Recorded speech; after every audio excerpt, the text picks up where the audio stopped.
Ko ka san a ina Bahaushe ya samo kalmar nan ta na shiga uku?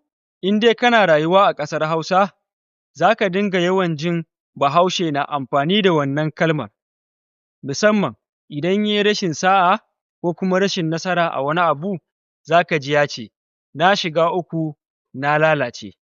Shin, me wannan maganar take nufi?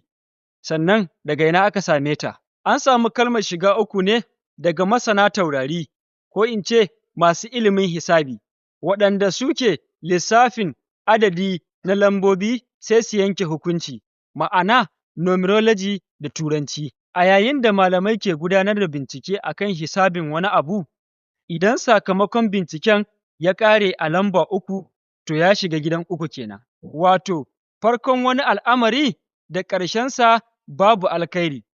Idan masu bincike suka ce maka abin da kake tambaya ya shiga uku, to suna nufin abin an yi rashin sa'a, babu alkhairi a tattare da shi. To, a nan ne dai Bahaushe ya sami kalmar nan ta na shiga uku.